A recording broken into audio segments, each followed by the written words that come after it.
Hey everyone, I'm gonna do a quick video just on some products that I, as an individual, have started to try to, steer away from and stay away from.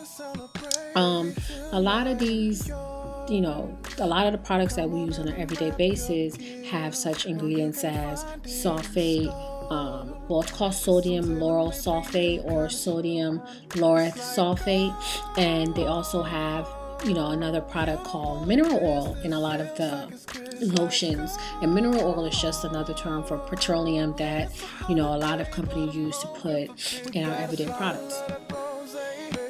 So we're going to start with the sodium lauryl sulfate, or it's also called SLS, and that's pretty much I guess you would consider it one of the most harmful ingredients that a lot of us use in our everyday products. Well, a lot of companies put in our everyday products. And the reason why this one is just so harmful and it's really, truly not good for you is because, say there's like a new product that they want to use for irritated skin, for whatever it could be, where the irritation comes from. The sodium lauryl sulfate, can you imagine, is the product that they use to deliberately irritate your skin. Yeah. It's a product that is used in testing labs to deliberately irritate your skin. They use it to irritate your skin because they want to test these new products, creams, whatever it may be, on the irritation to see if it works. Can you imagine that's something that's in our shampoo regularly? And also, along with that, like, that's also a product that's in garage floor cleaners and your car wash soap. Yeah, this is something that is used, when you go take your car to the car wash. That soap that gets your car all nice and sparkly and clean has that ingredient in it. Is that something that sounds like you want to have? Why some people's scalps get irritated or your eyes burn when shampoo gets in it is because the sulfate is a purposely, it's a conjured up ingredient that they came up with, that its whole purpose is to irritate your skin on your scalp or on your skin. That I started using a couple of months ago, as far as in place of the regular shampoos that you find in the stores, whether it's Walmart, beauty supply store, whatever, is this brand. And I got this. It comes with the shampoo and the conditioner. And I got this from CVS. It was like $6 for each part, for the shampoo, $6 for the conditioner. And these two are actually things that I've actually used not just on my own hair, but also on my weave. And I know, a lot of people use the Soft Sheen Carson Weave Care line, but I used to use that. I'm not gonna lie, I did used to use that at one point, but I stopped using it once I found out that it had the sulfate ingredient in it. Another ingredient that I've also been steering away from is mineral oil. And a lot of people probably see it in the back of their hair grease. Some people call it petroleum, whatever. It's all the same. It's not good for you. So I don't care what fancy name they want to throw it up on there or whatever the case may be. All it boils down to is that mineral oil and petroleum is not good for your skin. It's an ingredient that, a lot of in industry is used as a metal cutter fluid. You're putting stuff in your hair that's used to cut metal? Really? Okay. Another reason why mineral oil and petroleum is not good for you is because, when we put it in our, it's a lot of it comes in our lotions, our hair greases, whatever. And all it does is, like, when you put it on your skin, it just forms this oil film just over top of your skin. So pretty much all it's doing is not doing anything for your body, because first of all, it's not naturally found in our body to begin with. So why are they putting it in the products that we use to get rid of dry skin and ashiness, whatever? But all it does is sit on your skin and forms this, oily film on top of your skin, which in turn is suffocating your skin. And as we all know, we all know, or at least we should know that, in order to get good, healthy skin, we need to be able to take in oxygen into our skin and release the carbon dioxide out. So if we're using products like our lotions, and things of that sort to put on our skin is not breathing. I don't know about you, but I like to know that my skin is getting in fresh air and releasing out, the bad things. So like I said, it just sits there, and it kind of messes up the flow of how things are in your body, because like I said, it's not something that's naturally found in our bodies to begin with. So it's just like we're adding this foreign object onto our bodies on a regular, everyday basis, and it's just sitting there.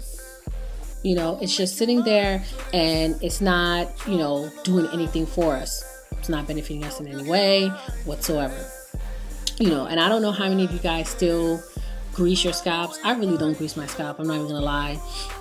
At a young age, I did think you had, as Black people, we have to grease our scalp. It's gonna get dry. It's gonna be dry, But I really don't do that. But in place of, mineral oil, for me, if I had to grease my scalp for whatever reason, I made my own little, guess you'll call it contraption. I don't know, something. And all I did was I purchased some pure shea butter from a local African store that's around where I live.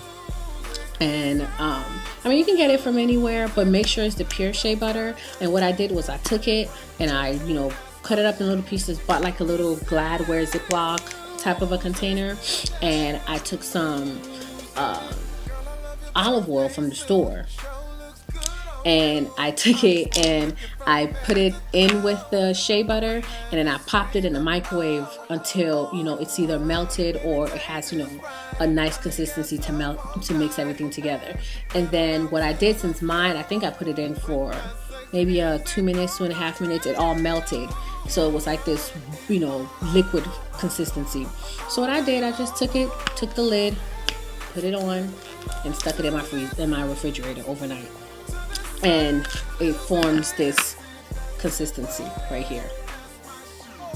So this is what I use when I have to put grease in my scalp, if that is something that I need to do, or I use it definitely for when I do condition my hair as part of my deep treatment conditioner when I take out my extensions.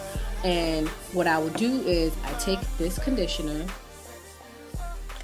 and I put it on my hair, and I massage it through, work it through, and then I take some of my shea butter olive oil mix, and I also put it on my hair and mix it in, comb it out, and put a shower cap on, and just chill out, relax, clean, I don't know, for like an hour, 30 minutes to an hour, and then I wash my hair out. And the reason why I've stuck to this particular type of products for my hair is because I'm actually seeing a difference in my hair, especially with the use of shea butter. A couple of years ago I had gone natural, but I ended up going back to a relaxer because my head was hurting too much, because my hair was too nappy, I couldn't get a comb through it, it just hurt, and I was not feeling the pain, I'm not even gonna lie. So I was like, okay, bye natural and hello relaxer. But then I decided, because I was like, okay, I never really wear my own hair out anyway, so why even get a relaxer? So I ended up, starting using the shea butter and olive oil mix on my hair on a regular basis every time I needed to wash it. And I went back to natural, and my hair's been soft, and it's just been great. I have no complaints whatsoever. It's just good for me. I can speak for myself. I can't, speak for anybody. So pretty much all I'm trying to say is that, you guys don't have to be like, well, I'm going to change everything that I've been using. It's up to you. I'm just sharing with you information that I've, over the past few months that I've been gathering and looking up and trying to figure out about. And I've tried out different products, and then things have been working better without the sulfate or the mineral oil ingredients. I've changed my lotions. I've changed the hair care products that I use. And the reality is, it's going to be hard to find a lot of products that don't have sulfate, mineral oil, phybenes, all of those things in them. It's hard, but you probably but at the same time, if you really want to have good, healthy hair, taken into consideration when you're purchasing your hair products. Just be cognizant to look on the ingredients label to make sure that you're going to be okay with whatever it's made from. I mean, some of the stuff, of course, we can't even understand because we're not, chemistry majors or whatever, so we don't know what they are. But definitely, the sulfate, not good for your hair. Mineral oil, fail, definitely not good for your hair or your skin. Definite major fail. So, I mean, it's up to you. I just thought it would be, I just wanted to share with you some information that I found, and it's totally up to you if you take it into consideration. If you're like, oh, she don't know what she's talking about, hey, my feelings are not going to be hurt. But at least I know that, I shared the information, and it's up to you how you want to use it and take it. Bye.